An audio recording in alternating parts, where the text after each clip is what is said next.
In this video, I will talk about education, knowledge, and future. How the future of education landscape is unfolding in front of us in this 21st century, and the role Vasudhaiva Gnanam can play in this context. All of us are aware of the purpose of education and knowledge acquisition. Undoubtedly, for human evolution, education and knowledge played a crucial role. The contributions of our ancestors is mainly towards knowledge seeking, knowledge creation, and knowledge dissemination.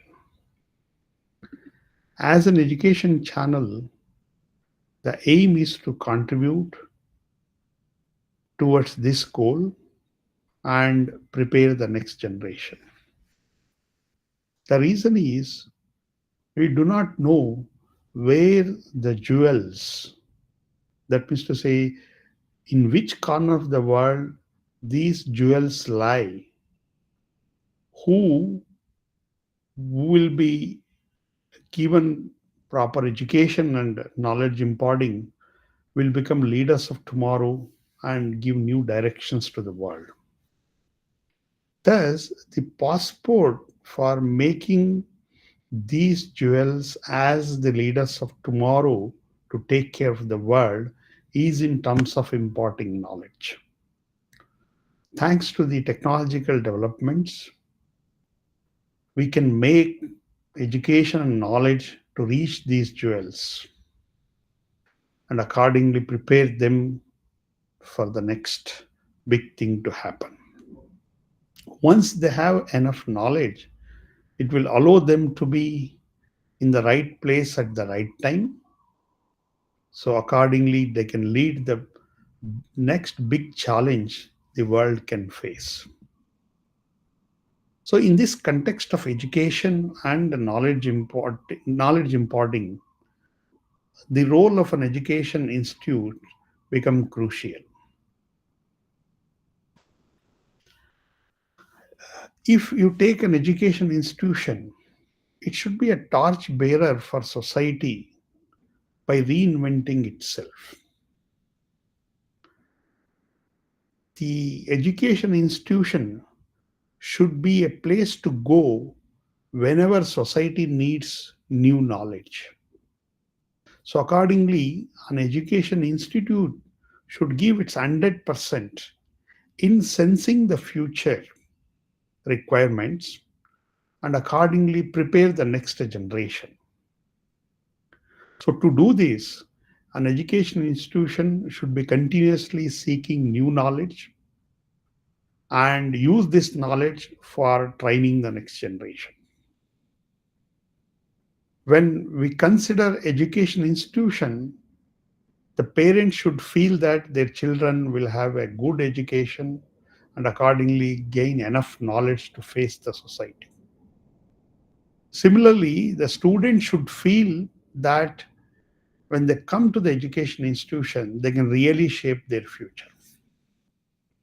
Finally, the future organization which they are going to employ or take them for further higher studies uh, about higher studies of these students, it should feel that an education institution is really a talent grid. So these are the qualities an education institute should imbibe or try to imbibe by innovating in itself in a continuous fashion. That is about the education institution. What is the role of a teacher, researcher, and education administrator? Just like an education institution should be continuously innovating itself, sensing the future, and that in turn falls below to the physical layer, which composers of teachers, researchers, and education administrators.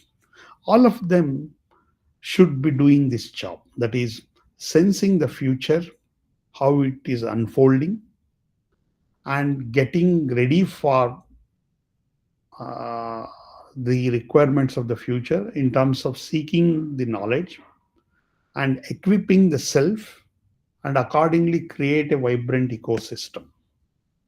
If you break it down further, if I am playing a role of a teacher, as a teacher, I should be a lead learner and lifelong student.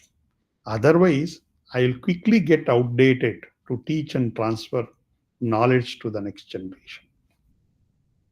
Similarly, if I'm a researcher, my goal is always to discover and add new knowledge.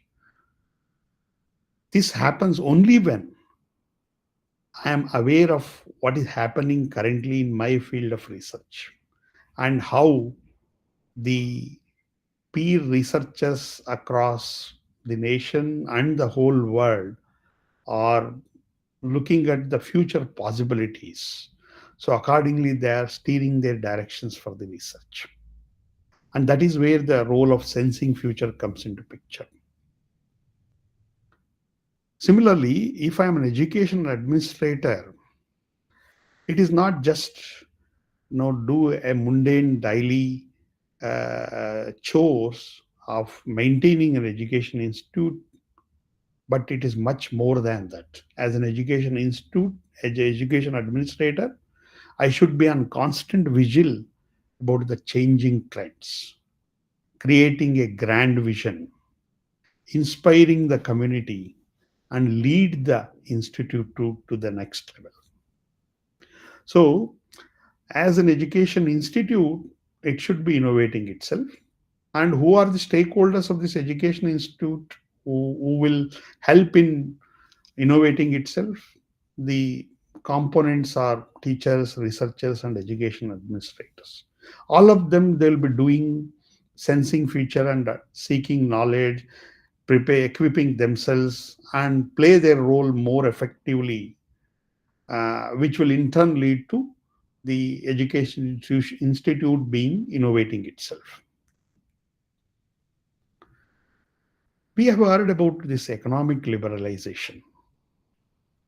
And in the same way, education liberalization is also required. We know that when an economic liberalization happens, all of us prepare to compete against global organizations. So when we compete at the global level, we prepare ourselves, our products and processes to be of global standard so that we can sell our products in the global platform with the best quality possible. And the same thing is required in the context of education also. That is why when I say education liberalization, the education liberalization should prepare us to gain knowledge of global standards. Thanks to the digital and online learning aided by AI tools, it is more than easier compared to the earlier decades to create education liberalization. What is most important is we should, just like we cannot be a closed economy, we cannot be a closed educational setting. We do not have that luxury of having closed educational setting and boasting our past and don't sense the future. If we are in that illusion, the next disruption is nearing most education institutes. No choice but to act now. Otherwise, education institutes will meet the feet of great commercial brands that have become history. We should be reminded of this statement at least once a day and accordingly push our limits to reinvent ourselves for the roles that we are playing. The question is why global participation is required to achieve this education liberalization. For instance, each individual is an expert in her or his own rights. So accordingly, what is in it for this education liberalization? So when we talk the individuals who are experts in their own way, engaging with these educationists or people from other walks of life in deep conversations will result in treasure of experiential learning that they are endowed with, which may not be documented in the form of books or any other modalities.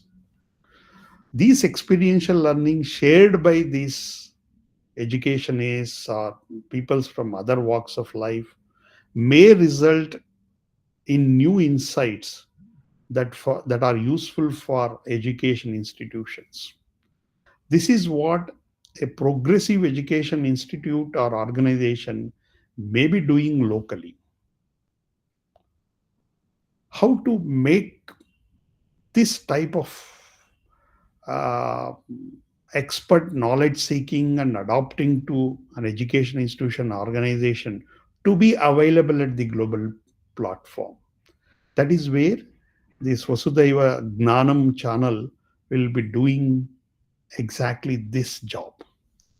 The shared experiences from educationists or experts from different walks of life may give ideas for education liberalization of any education organization. The sincere hope is this will inspire a lot of teachers, researchers, and education administrators to act to improve their organizations. With these few words, I wish bon voyage for the education, knowledge, and future of education liberalization.